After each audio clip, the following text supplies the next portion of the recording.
Aloha nui kākou o wauno o Hope Pualani McKeen. He kumu ike me ka olelo Hawaii ma puna ma ka mokupuni o Hawaii. No hilo waia ke mai au, and I am excited to be here today as your state, Hawaii State Teachers Association's Government Relations Chair and Vice Chair for our Hawaiian Education Special Committee. And we have with us today candidates running for Office of Hawaiian Affairs. And we're really excited to have this conversation today with the three of them that are here. This came about to bring awareness to our members for our teachers on OHA elections, and just ahead of ballots dropping October 18th for our November 5th general election. And so without further ado, I'm gonna turn it over to our three candidates to introduce themselves. We're gonna start with Luana Alapa here. Mahalo, mahalo. Aloha mai kākou. My name is Luana Alapa, and I am a current trustee for the Office of Hawaiian Affairs, representing the islands of Molokai and Lanai. I am a resident of Ho'olehua on my family's 5 acres of agricultural lot. I am proud to represent not only my family, but as well as my island, and as well as all of our people in the island of Lanai. And I'd like to thank HSTA so much. Thank you guys so much for having us here, for us to be able to share our mana'o on many of the questions that will be asked this afternoon. Mahalo. Aloha mai kākou e mau aloha a me mau kumu. I'm Keli'i Akina, trustee at large in the Office of Hawaii Affairs. And I want to say aloha to all of you, especially the teachers and those who support what goes on in the classroom at HSTA. You're very important to all of us here in the islands because you tend to and you help us to raise our most important resource. And Hope, thank you for hosting today. Mahalo. And aloha to my two colleagues, Luana Alapa and Kai Kahele. Just delighted to be here. It's the first time the three of us will have done something official together. I look forward to sharing with you my thoughts and hearing the thoughts of my friends. Well, aloha mai kākou, and mahalo Hope for having us. And I also share the same sentiment of sharing the stage today with my hope to be future colleagues at the Office of Hawaiian Affairs. My name is Kaiali'i Kahele. I'm the former United States Representative for Hawaii's 2nd Congressional District, also the former state senator for the 1st Senatorial District on the island of Hawaii in Hilo. You know, my family comes from Miloli'i in South Kona. I'm a public school graduate, proud Hilo High School graduate, and University of Hawaii at Manoa graduate with a degree in education. And I started off my career as a teacher. Nice. Currently a Hawaiian Airlines pilot, currently a lieutenant colonel in the Hawaii Air National Guard. And just want to say mahalo for having us. And also mahalo to the HSTA and all of our hardworking teachers out there. My sister is a teacher at Keawe Middle School. My other, many family members are teachers, and I just want to say mahalo for everything you all do, and it's great to be here. Thank you. Mahalo. Mahalo for all three of you to agreeing to be here today. We're excited. This is actually very exciting for me. This has kind of been one of the things that I've been pushing for to get OHA elections to our members, so that they know about it, right? Yep. So as we get started here, I have a few questions for all of you. Each of you will have 2 minutes to answer the question, and we will, if there's a follow-up, you'll have about a minute to follow up. We do want to keep it kind of nice and calm. I'm a little bit nervous myself, but that's okay. So our first question, I'm going to go to Keli'i Akina. Why do you want to serve or continue to serve as an OHA trustee? Hope, thank you very much for that question. When I first ran for office, there was a very specific thing that I wanted to do. I wanted to serve the Hawaiian people and the voters of the state of Hawaii by dealing with a problem that OHA had at that time, which was financial. There were things that were just not pono in terms of the way money was being handled. And so I set about to correct the problem of fraud, waste, and abuse. That was the first of my goals. I ran, and I thank the people of Hawaii and the Hawaiian people that I was elected. And I had 3 goals in mind. The first one was to protect the trust. OHA is fundamentally a trust of funds and land for the people. Secondly, was to grow the trust. And the third is to use the trust for the real needs of the people: housing, jobs, education, and healthcare. Some of that work has been done, but there's more to be done. That's what I'm committed to do, and that's why I'm running again. Mahalo for that. I'm going to go to Kai.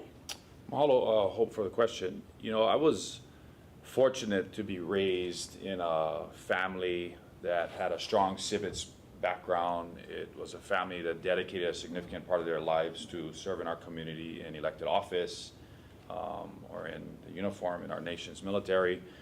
And, you know, it was something that was really stressed upon me by my dad. And there's so many different ways that we can serve our communities, whether it's in elected office or volunteering or, you know, serving on a neighborhood board or starting a nonprofit. But I really believe it's all driven by this shared sense of kuleana, of responsibility that we must have to uplift others and harness the values that we hopefully all share, that it's up to us to define that collective future for Hawaii. And for me, I decided to run as an OHA trustee because I really believe that the future of this state and the future of the Native Hawaiian community depends on the ability of all of us to bring together diverse voices in a very collaborative way to accomplish a shared vision that we all have for the future of Hawaii. To accomplish this, we need to recognize that OHA needs leaders, we need trustees, and we need administrators and staff at OHA that work in a collaborative way. Our visionary leaders, our inspirational leaders, our leaders who put in the work and who put in the time and effort and who are deeply connected to our culture and our people here in Hawaii. I really believe OHA is at a crossroads, and I'm committed to moving OHA in a direction that uplifts our people, honors our history. We often hear when Native Hawaiians thrive, Hawaii thrives. Yes, Exactly. yes. And I really believe that. And so serving as a trustee is not just being a steward of OHA's trust resources. It's also about moving OHA in a direction where it can be a catalyst for change in this state. Perfect. And one that can be sustainable Yes. and self-reliant for future generations. That's why I'm running. Mahalo. I'm going to go to Luana. Oh, yes. So on that note, if I am so fortunate to be reelected to OHA, one of the first things that I'd like to initiate, but I want to go back to another thing regarding what you have said and shared about your family and your history in this particular world. One of the greatest gifts, my father always shared this with myself, my sisters and myself, one of the greatest gifts we could ever do in our lifetime is to be of service to others. To be able to serve our lahui as an OHA elected trustee is priceless. And I cannot think of anything else that I would like to do better than to be able to serve our people in the various capacities that you've also, both of you have outlined in your purpose. But part of my purpose in serving are for two things that I really like to see initiated into OHA, because these are areas that I believe are deficient. We need to work on that a little harder. One in particular is in the housing department. As you know, the cost of housing is quite high, so I want to push an initiative on home repairs. That's vital to me because of what our beneficiaries are currently suffering in the disparity of their homes, the condition of their homes. And secondly, mental health. Mental health services are lacking in our rural areas, especially in the island of Molokai. And I have special reasons why I'm wanting to pursue that, because it's vital for our people to be able to have these types of services available to them. And OHA would do wonders if we basically focus our energies in those two areas. Mahalo. Mahalo for that. Our next question, I just want to say mahalo for sharing your ohana with us. It's a very Hawaii thing. We always bring our ohana into it, Yes, right? And like you, Kai, I was raised in an ohana that was very civically engaged, right? And this question speaks to that. OHA races tend to receive a significant amount of blank votes. Why is that, and what can be done to encourage more people to vote in the OHA elections?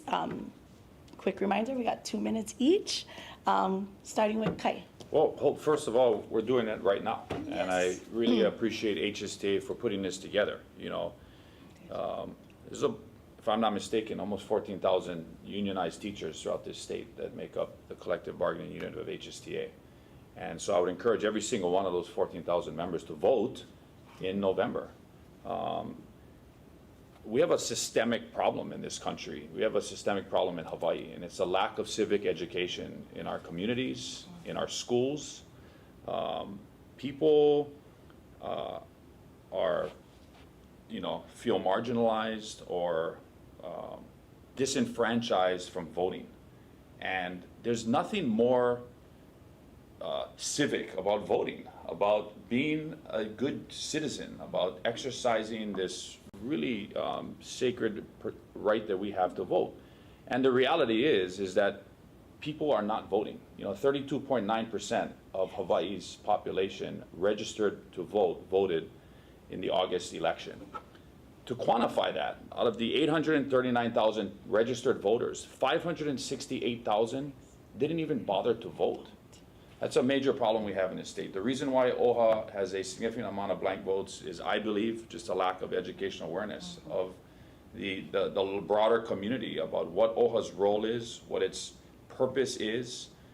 Many don't feel that they should be voting in OHA elections because they're not Native Hawaiian. And so that's something that we need to address, and OHA can play a role in doing that. And forums like this are a good first start. And because we're teachers, right, we always start with education first. So I'm going to go to Yes, Luana well, here. you know, on that note, education is vital for the success of our people, especially in this particular race on the OHA ballots. We have the highest blank votes, especially on my island. I looked at the numbers there, and we do have the highest blank votes. Part of the reason what I've learned from my constituents, from beneficiaries, is others were saying, number one, lack of interest in our race in particular, because it's not popular, whatnot, and people, another thing is people want anything to do with Hawaiian issues, so that's a non-Hawaiian thing for us to get involved in. You have people who have shared with me, well, Luana, I was going to vote for you, but I don't live on your island. So that happened. I'm like, no, you can vote. So it's crazy that the thoughts that run through people's heads, they don't understand that everyone, I really believe it's their duty to vote in the statewide election, because you're all responsible helping to elect the people that will be serving our beneficiaries. So to me, that's very vital and important. Education obviously is a plus for all of this, as you mentioned, Kai. And I hope to see more people. And thanks again to you folks for having this panel discussion so that we can educate those on why they should vote for in the OHA elections for the Molokai trustee, that's me, and of course for my fellow trustees also running at Kiliakina as at large. And of course we already have them in. We've got our trustee-elect right here, Kai. So Kai, thank you so much for being a part of this. I really appreciate you here.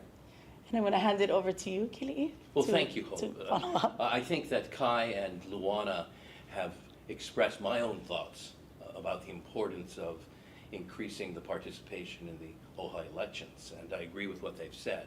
In your case, in particular, Luana, Yes. On a neighbor island, it's very difficult for a resident of that island to get the kind of attention that is needed statewide. Absolutely. In order to run for a race which, like the governor's race, Right, that's is another open to thing, everyone yeah. across the Absolutely, state.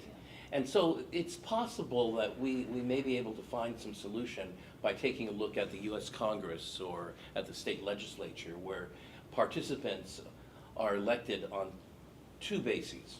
One, in terms of the geographic location they're in, and two, in terms of an at-large responsibility they have. Maybe we can get more neighbor island participation that way.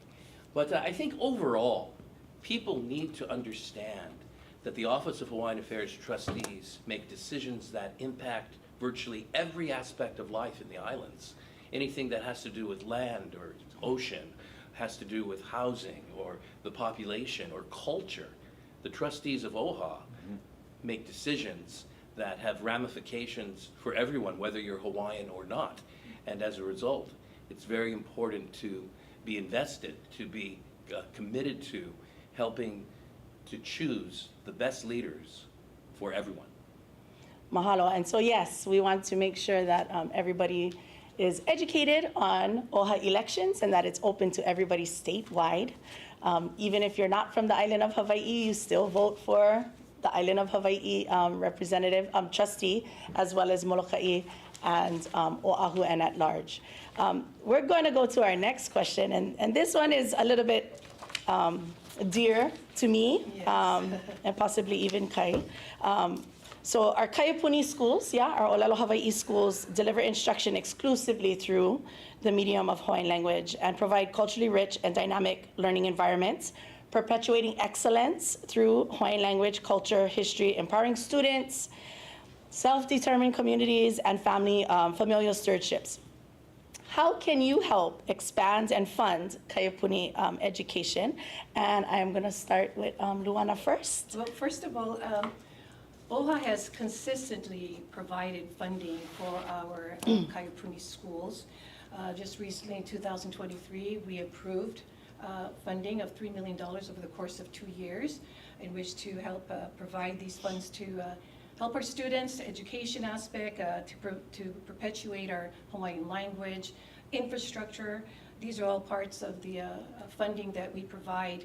And I know there are other entities that also contribute to the funds of our Kaiapuni schools, such as OHE, Office of Hawaiian Education. I believe they have a $3 million yearly annual contribution that they make to the schools.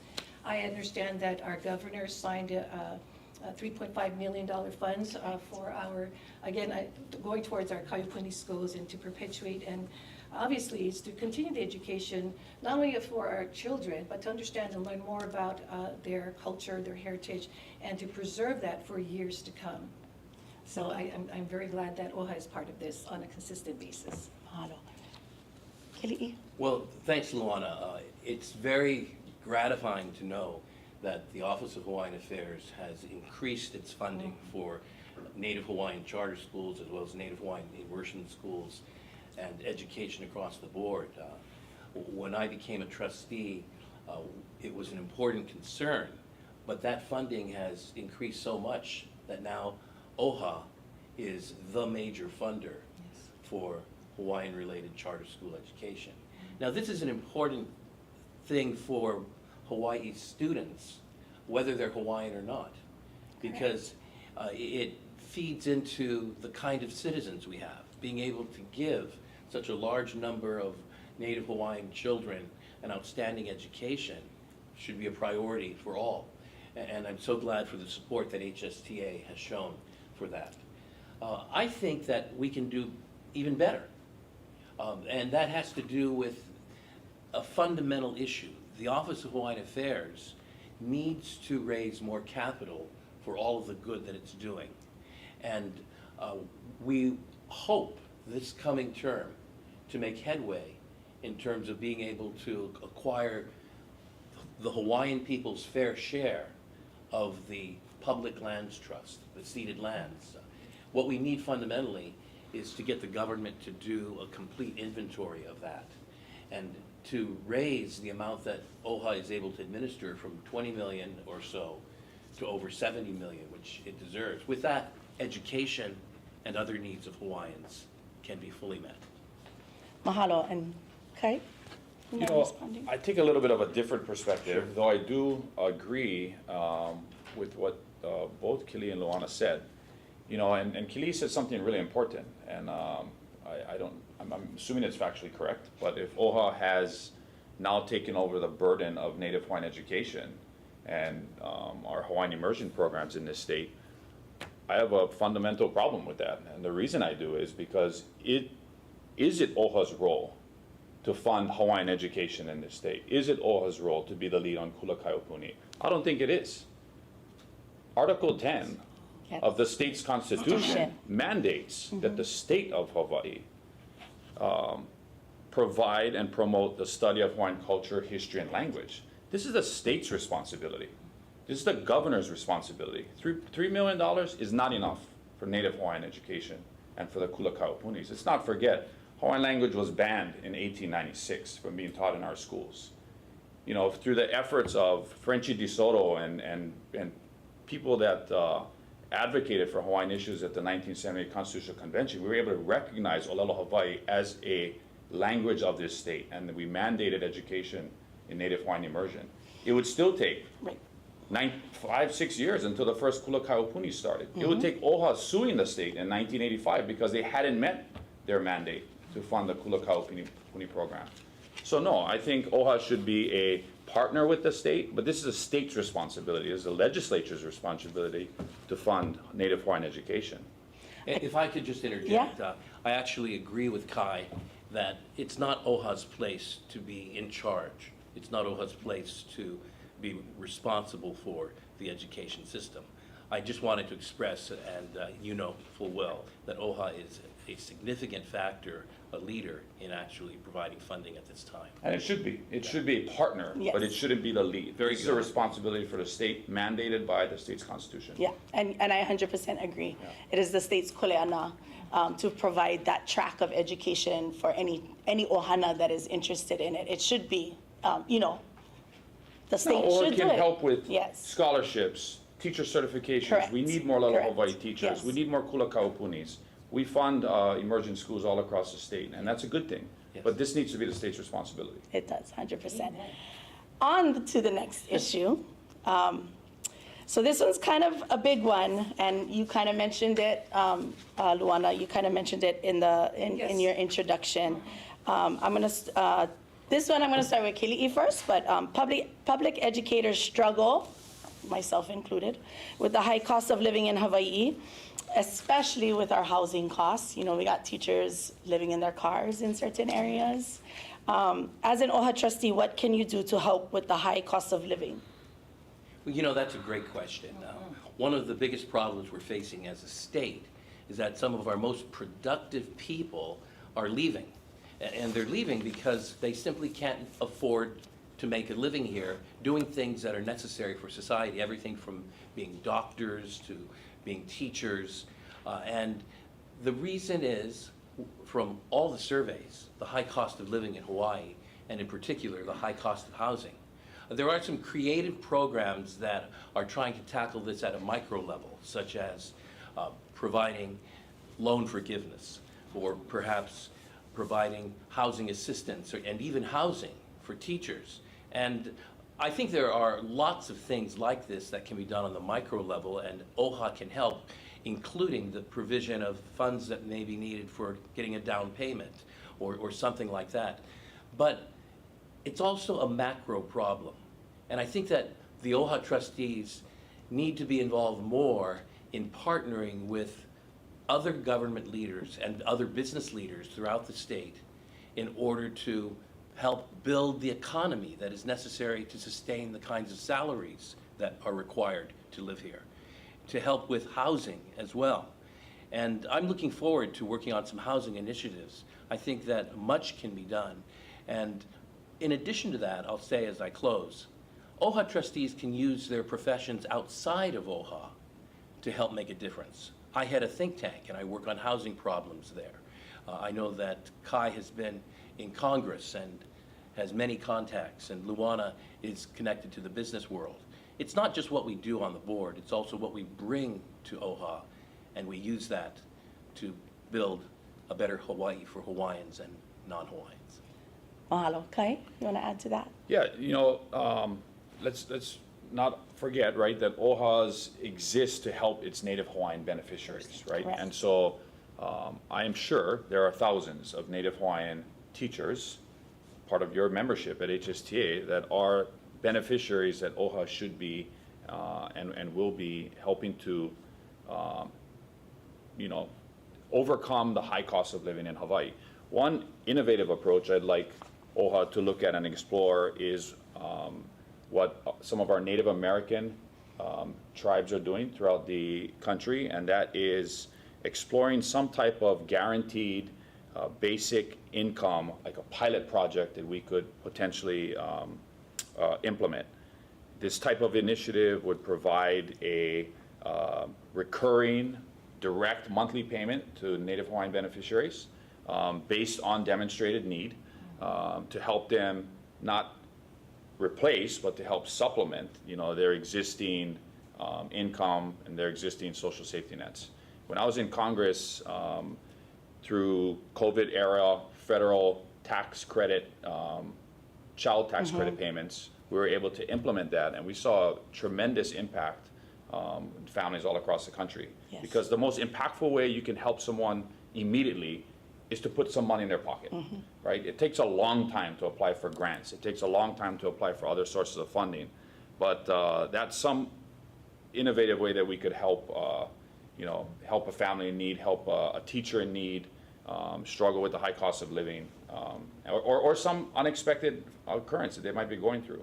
And so it's an idea that we can do to address that. Correct. Many of our local residents, right? They're one car repair away from being homeless, right? So, Luana, you want to add to that? So on that note, in regards to the public educators, their salaries obviously do not match the high cost of living here in Hawaii, especially for housing, which also drives up the high cost of living, so to speak. So one of the things that I'm very, very passionate about is the housing aspect of the market, of which we can help with those costs. OHA can help with those costs, and that's through, if you guys ever heard of like tiny homes, Yeah. modular Yeah, units yeah. and so forth, that you can add on and expand and so forth for much less than what current homes are going for today. And I know that with our public educators, especially those who come in to teach and so forth, and they find out they can barely pay for everything here because of their rent, the high rental costs and so forth. But it would be really interesting to see if these types of modular units could be placed on elementary school grounds. I don't know. I mean, I know it's city-owned and so forth, but I'm just a thought that if something like this could help with bringing down the cost of their living expenses and so forth, is to provide these types of modular units, tiny homes. I mean, I've seen it all over. You've seen it on the internet or YouTube. These are wonderful ways, and they're all coming into Hawaii, by the way, so hopefully that would help bring down the cost of living. But more so is to provide a place, a safe place, a place that our educators will have to live and be able to survive in Hawaii. Yes, we definitely need to hold on even to our own educators, right? We want our babies to grow up to be teachers, right? Yes, yeah. We don't And want to them, afford living. yes, Yes. and we don't want them to leave. We want them to stay, for sure. And on that note, this next question, I'm going to go to Kai first. We often discuss the need to diversify our economy.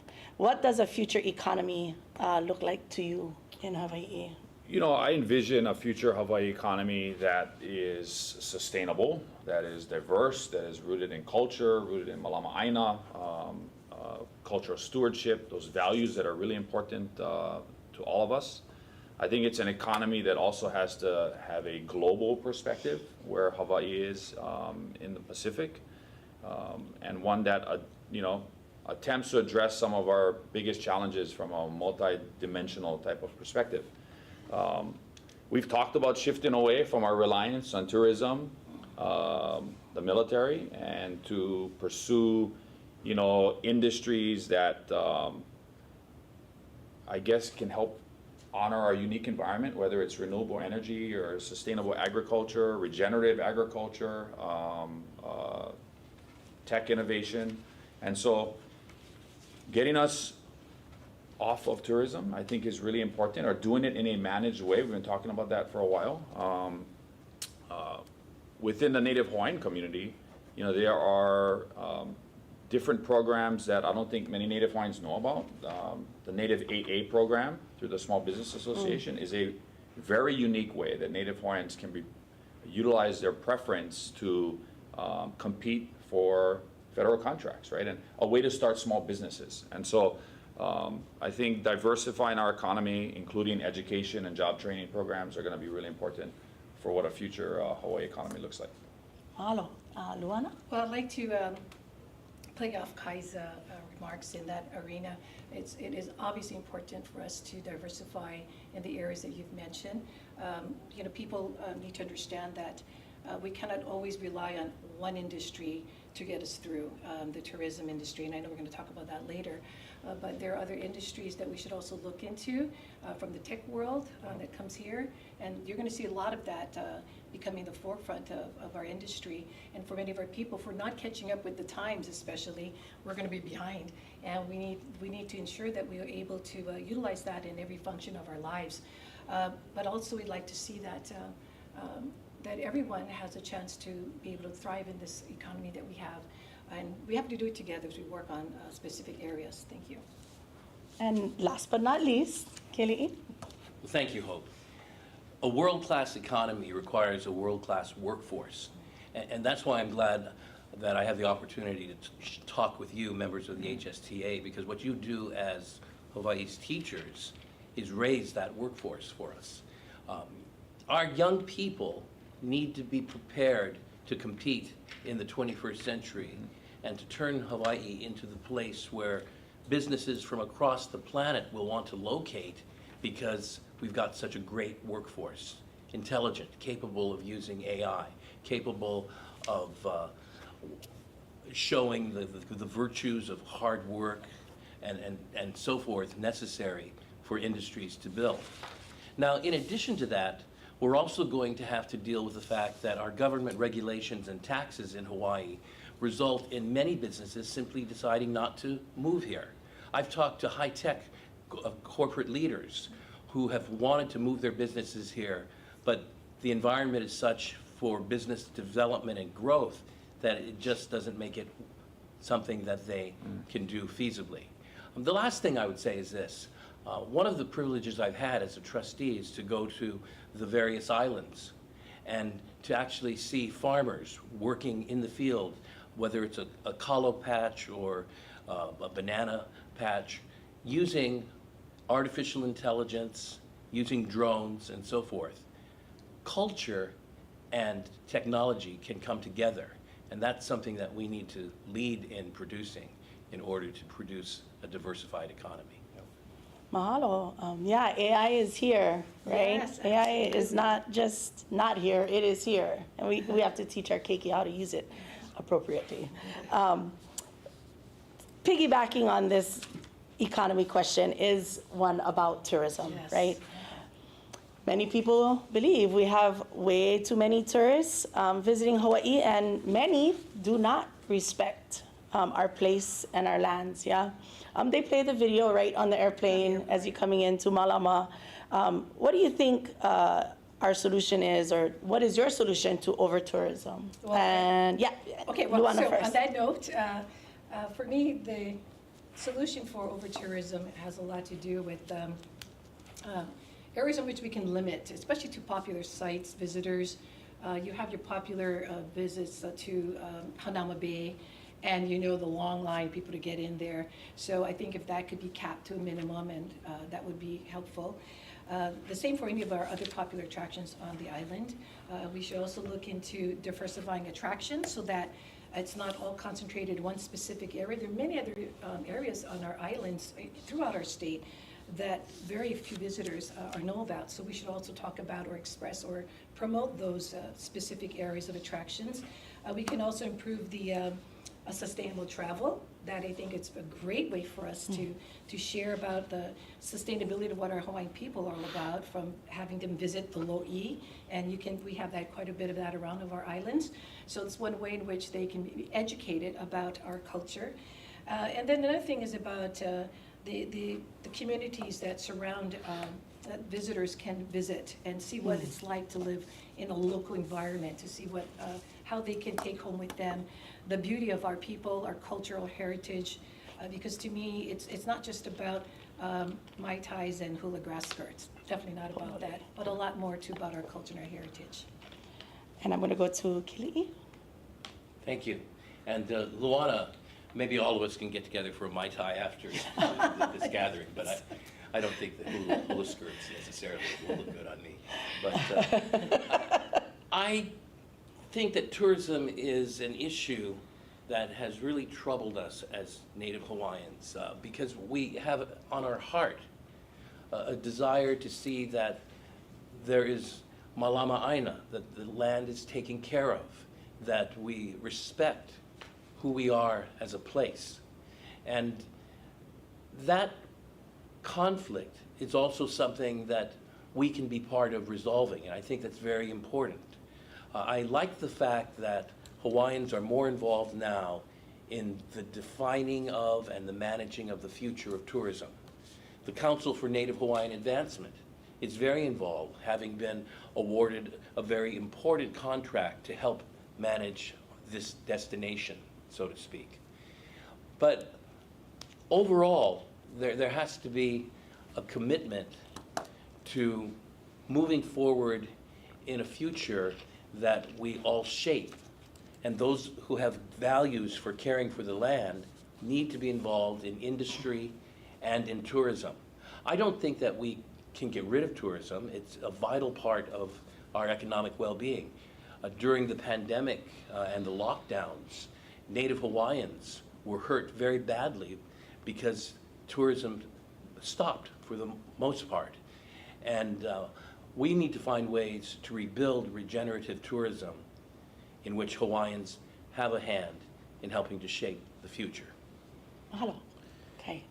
You know, I agree with what, you know, both Kili and Luana said, and the fact of the matter is tourism is vital for the economic, viability of this state, and it's not going away. It's be here long after we're all gone. The question is, how do you balance the economic benefits of tourism with preserving our natural resources and our cultural heritage? Kili mentioned the Council for Native Hawaiian Advancement under Kuhio Lewis's leadership and what they're doing for destination management, which is really important for our lahui, because for a long, long time, this was managed and run by the Hawaii Visitor Bureau. And for the first time ever, we have a Native Hawaiian organization in charge of destination management and focusing that experience on place-based indigenous tourism, ensuring that the visitors that come to Hawaii understand the unique history of Hawaii, understand its heritage and our culture. So what role does OHA play?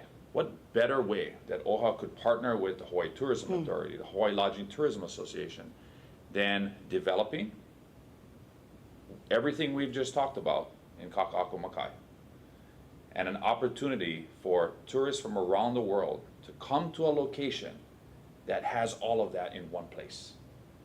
Before they go to Waikiki, before they go out to the Polynesian Cultural Center, before they go to the luau's, they come to Kaka'ako Makai and they get that opportunity to experience what a place-based, indigenous, culturally appropriate Hawaii and experience should be like.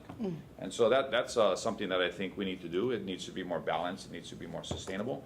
And I think OHA's role, working with the other industries that play a major role in tourism, centered around the future development in Kaka'ako Makai. Mahalo for that. And coupled with that, there's been talk of some sort of arrival or green fee, right, for visitors traveling and staying in Hawaii. How should the revenue generated from this be used? Do you support it? I'm going to start with Kili. Thank you very much. I think that there's been a lot of talk about passing costs of what we should be doing as a state onto tourists. One of the reasons is that tourists don't vote, and it's easy to say this is a group that should pay for those needs, whether it's for the environment or for education or for housing. But the reality is that those needs that we have here in the state are not going to be met by any of the proposals I've seen for a green fee. Overall, it's a minor amount compared to the revenues that we really need. In addition to that, it has a high impact on a certain population, which is the tourist population. Studies have shown that by increasing fees on tourists and costs on tourists, we actually, in a sense, kill the goose that lays the golden eggs. We in Hawaii have the highest surcharges and taxes for tourists on the planet. And that is affecting the rate of tourism, which is something we can't play with here in the state. So my suggestion is this. Let's go after the things that the green fee is supposed to help with, but let's do it by tightening our belt, spending less where we don't need to spend, and by raising more money in the economy and the government. That is very possible. And that will help us to get what we need without damaging an important part of our economy. Mahalo. Kai, you want to add to that?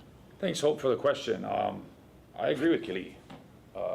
When I was in Congress, my staff spent a significant amount of time looking at the application of a green fee in this state, because it was something that's come up on previous elections. There's a lot of people that have written about it and advocate for it. And the information we received from the Congressional Research Service and from staff on the Hill was that if Hawaii were to pass a green fee, that it would be not legally sound because it violates the Dormant Commerce Clause in the United States Constitution, which would be discriminating against one class of people versus another, in this particular case, tourists. And so I don't believe, and therefore don't support, the implementation of a green fee, because I don't think it would be upheld in court. I think it's going to take one non-resident to sue the state of Hawaii if that law is enacted, and it would potentially be deemed unconstitutional and be struck down. Not to mention the fact that we're going to spend thousands of dollars on legal fees defending a law that potentially is illegal. And so I think this administration, and I think the legislature, has to find solutions that are legally sound, that does not infringe on the rights and constitutional protections of all Americans and people that come to Hawaii.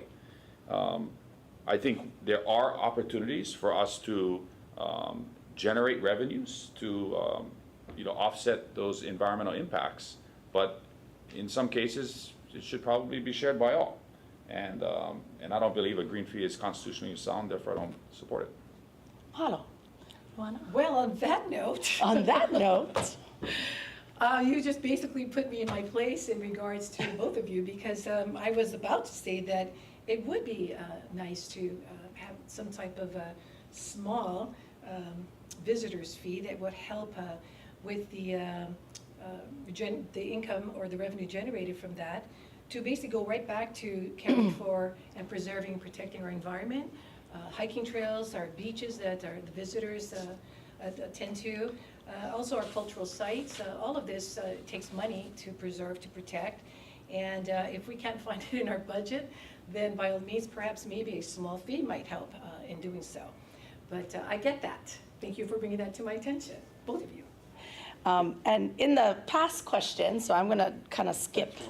I'm going to skip ahead right here on this next question, and then I'm going to circle back to Department of Hawaiian Homelands. But Kai, you mentioned kaka'ako makai. And so I want to skip ahead to that question. And do you support hakuone? Please explain why or why not. That actually goes to Luana first on this one. You can go first. Oh, okay, Kai can go first. Our new trustee elect first. I mean, if you want to talk more thanks about for the that. question. Sure. Whatever the name is, the name doesn't matter to me, Right. right? I support OHA's right to develop its interests in kaka'ako makai. This settlement in 2012 that the state made with OHA for past due ceded land revenues from 1978 was supposed to give OHA the opportunity to generate revenue and offset the lack of public trust revenues that we were getting from the state. The fact of the matter is, 12 years later, nothing has been done in kaka'ako, and that has to change. We have a unique opportunity in this legislative session to hopefully make some changes. And I fully support the development of whatever that development looks like in kaka'ako makai. There are several major players in kaka'ako makai, Kamehameha Schools being one of them, the City and County of Honolulu being the other. The Hawaii Community Development Authority. And so, OHA plays a pivotal role in that development of those 30 acres of land. It is what I believe one of the most most valuable and final pieces of open waterfront space on the eastern shore of Oahu. And so it has tremendous potential. We just haven't had an opportunity to, you know, bring that to fruition, and that's something that I fully support and would like to see. And I want to go to Luana here. Well, first of all, I'm definitely supportive of the Hakoa development. After all, this is a property that we need to take advantage of obtaining the highest and best use of our lands here because of the income generating funds that will come about that will go right to our trust. And also the ability for us to, you know, we're such a dire need to generate revenue right now. So it will come off of our commercial properties, our low-rise, or if not, our residential, affordable housing for our people. These are funds from the lands that will have a large impact on funding our education, our housing, our economic development plans, and so forth for many years to come for our people. We cannot let this sit another 10 years. It's been, what, 12, 13 years since anything has happened on the property.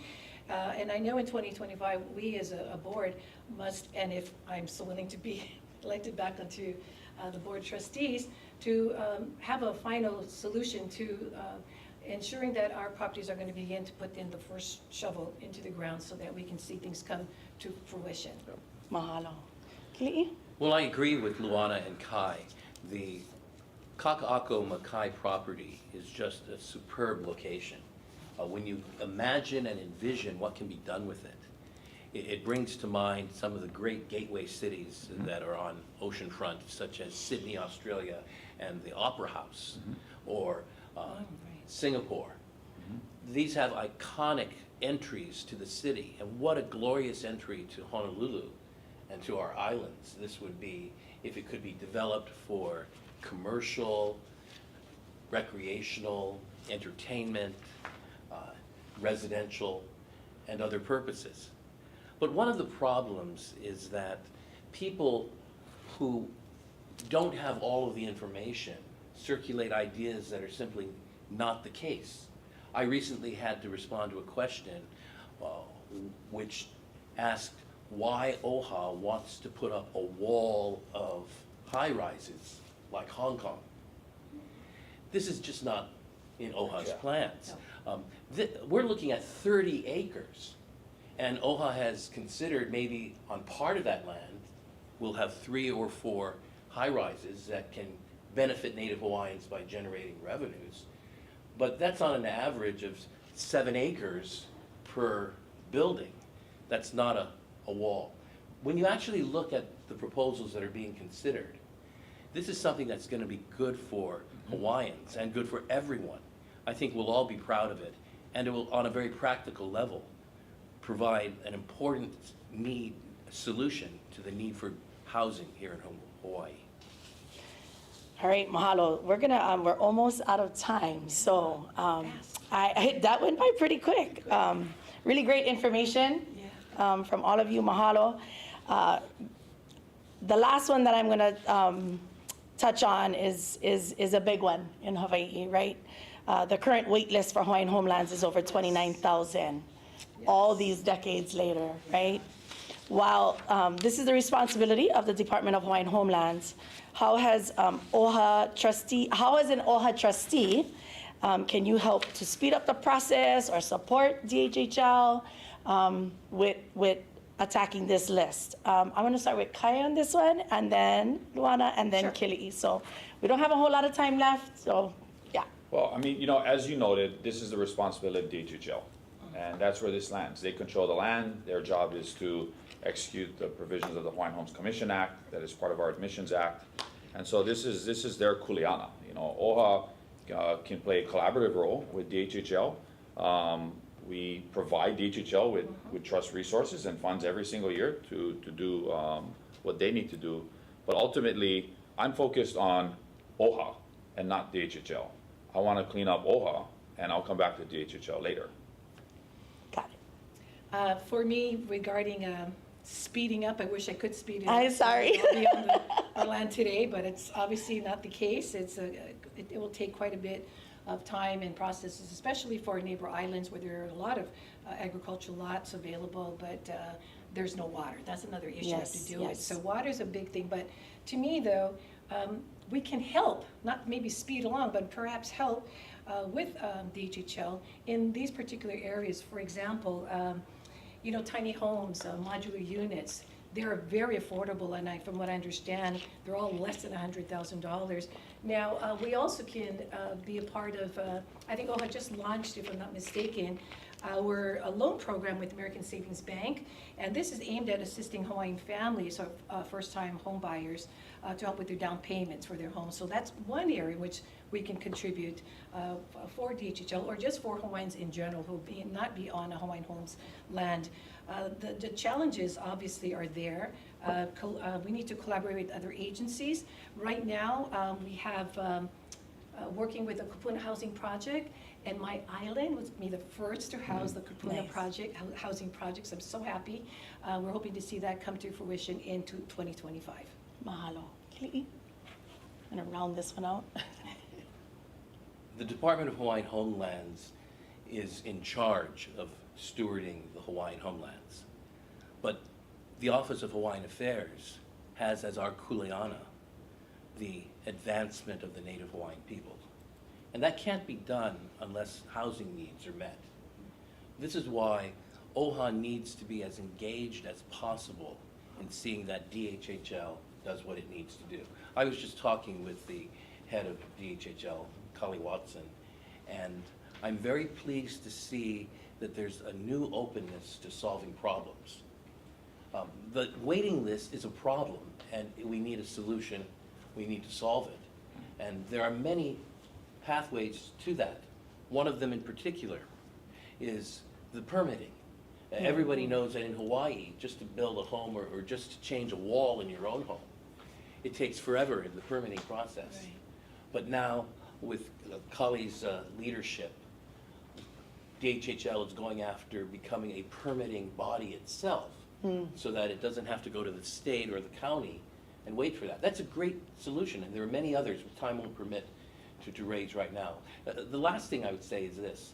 OHA can exercise more influence by being a bigger stakeholder in the Hawaiian homelands. When I first became a trustee, I headed a committee that made a recommendation on OHA's $3 million a year contribution.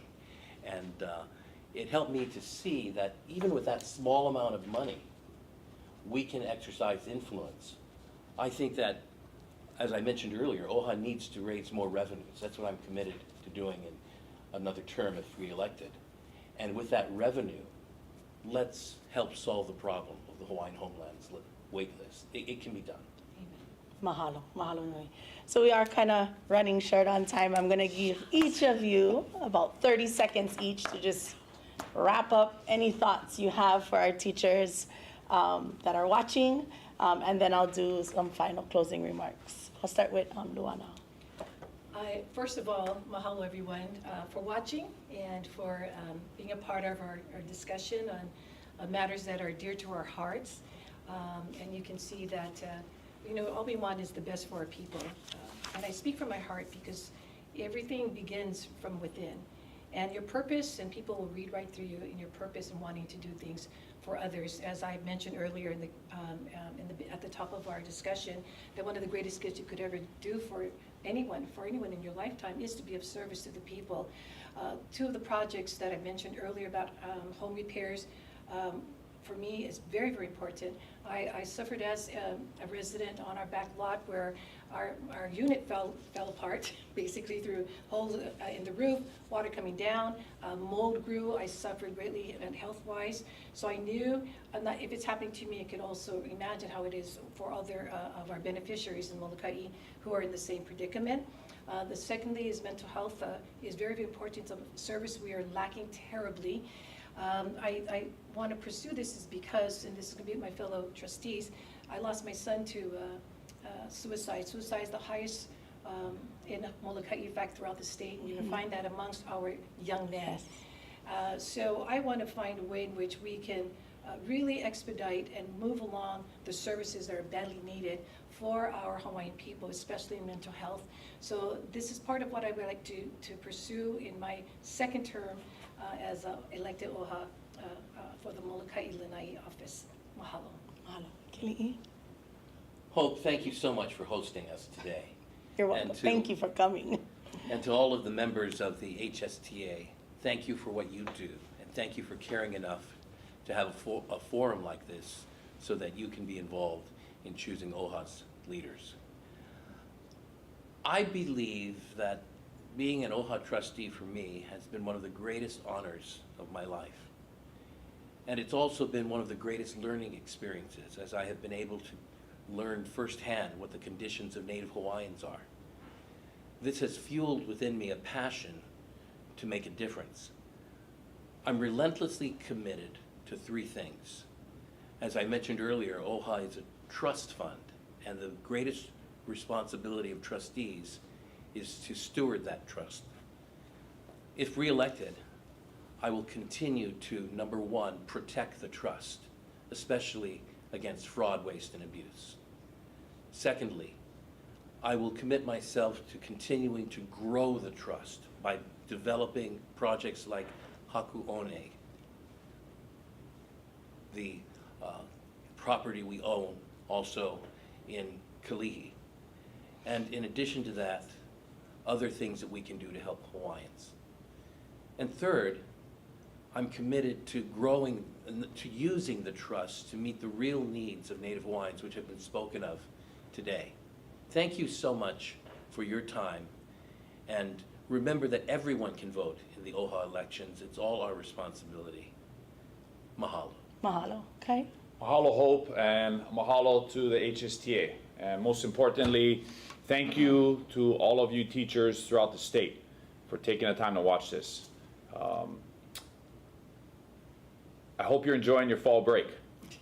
And I just want to say thank you so much. You know, you guys are overworked, you're understaffed, and you do so much for the people of Hawaii, and you hold the keys to the future of Hawaii through our children.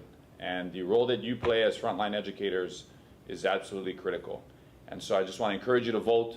Thank you for watching this, and enjoy your fall break. Aloha. All right, mahalo to the three of you for joining us today. It was very educational. I hope everybody enjoyed it and enjoyed the education pieces that came with it.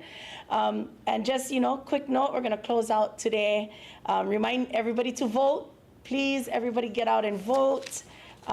Really, it comes to your mailbox, but if you choose to go in person, go in person. Just vote. Check your voter registration. Make sure it's up to date so you receive your ballot. Ballots are dropping October 18th, and our general election is November 5th. All of these instructions and recommendations, in case you missed it, is at hsta.org/general24. So if you can't remember that whole thing, hsta.org, and information is there. Have a great rest of your fall break and rest of your school year. Mahalo.